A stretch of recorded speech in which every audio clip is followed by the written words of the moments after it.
Bien sûr, je crois que personne, là-dessus, il n'y a pas d'ambiguïté, tout le monde l'aura saisi. Voilà. Bon. C'est une évidence. Reste-t-il encore des nazis à traquer en France? Bon, on l'a vu avec le 26 décembre, oui, certainement, hein, il faut être vigilant. Dieudonné a évoqué à un moment donné, pour se défendre, je crois qu'il a été pris un peu traqué comme un rat dans son terrier. Il s'est dit, oui, mais alors, pourquoi vous vous en prenez à Monsieur Forisson quand il conteste les chambres à gaz et pas quand il conteste Gorée? Alors, peut-on contester Gorée officiellement, et les chambres à gaz, par contre, resteraient... Y a-t-il une hiérarchisation dans ce genre de drame insurmontable, insupportable? Je m'étonne de votre question. Oui, non, mais je me permets de vous la poser simplement. Oui, mais enfin, réfléchissez tout de même un peu plus, parce que il est parfaitement évident que 6 millions de juifs assassinés, c'est tout de même number one, n'est-ce pas?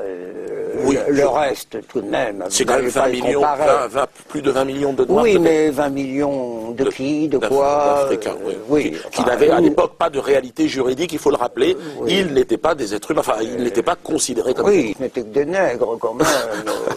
Je crois que là... Non, mais on peut couper, vous inquiétez pas. Vous ne risquez pas grand-chose à dire cela, mais tout de même, je crois qu'il faut quand même qu'on essaye de recentrer le débat.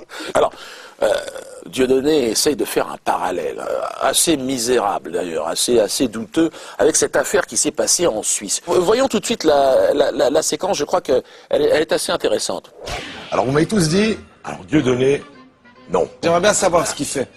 Tout ça est flou, tout ça est ambigu et tout ça a une petite odeur. Et je pense qu'il n'est pas assez futé pour exactement manipuler les... C'est un nègre. D'accord, Charlotte, vous n'avez pas tout à fait le même avis, vous, sur Dieudonné. C'est un nègre. Quand M. Bernheim répond à M. Recrodio, qui lui dit, oui, il n'est pas très futé, il lui dit, c'est un nègre. Alors là, est-ce qu'on n'a pas franchi la limite de l'injure aussi également, et qu'il ne faut pas aussi que la communauté juive et des personnalités comme vous disent non, marquent leur réprobation pour qu'est-ce que vous en pensez? Le cas a été examiné et non, décidément non. Il n'y a ni crime ni même délit. Ah, franchement. Oui, mais nègre, il dit, il n'est pas futé, c'est un nègre. On peut peut-être imaginer que des gens de la communauté noire se sont sentis un petit peu blessés. Non, je parlerai plutôt de maladresse. C'est regrettable, ça ne constitue pas pour autant un délit, tout de même. Excusez-moi, je me fais un peu l'avocat du diable. Imaginons que ce soit Dieudonné qui s'en prenne à M. Bernheim et qui lui dise, alors, je sais pas, c'est un voleur. Oui, c'est un youpin. Alors, est-ce que vous auriez dit que c'est une maladresse? Non, ça ne serait pas une maladresse, ça serait au minimum un délit, je dirais même un crime.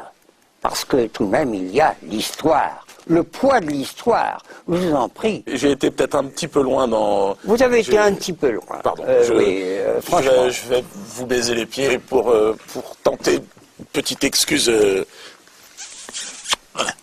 Mais ça suffira.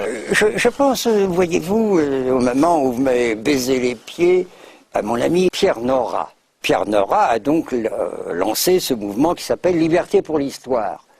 Et il a dit, en tant qu'historien, il est intolérable qu'il y ait des lois qui limitent ainsi la liberté de recherche, la liberté d'expression. Beaucoup de gens ont approuvé. En fin de compte, eh bien, tout le monde s'est mis d'accord pour dire on pourrait poursuivre les gens qui disent non. Et il n'y a pas eu de génocide arménien. Par exemple. Que la traite des Noirs, enfin, contester n'importe quoi. Eh bien, mon ami a réussi à faire comprendre qu'il ne pouvait exister qu'une loi.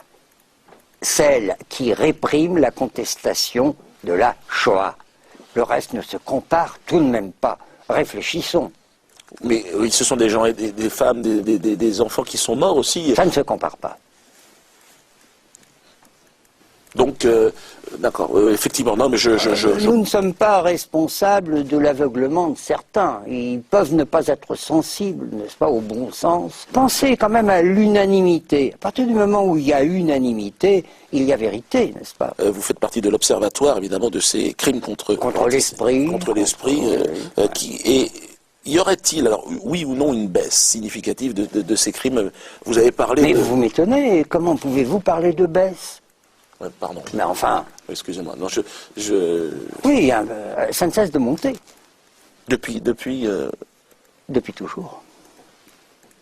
Il peut y avoir Des par petites- moments, des oui, accalmies. des petites accalmies, mais d'une façon générale, n'est-ce pas, c'est C'est- l'appel au c'est- meurtre constant, n'est-ce pas? comme on dit. Parfait. Comme on dit. Parfait, voilà.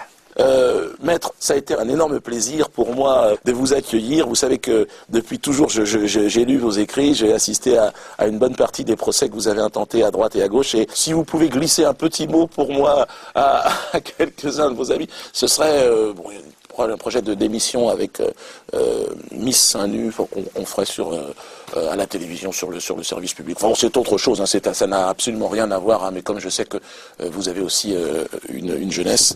Alors, en tout cas, merci et à très bientôt. Merci à tous. Bon, c'était intéressant, je pense qu'on a pu développer les... Alors, il y a eu 2-3 questions peut-être.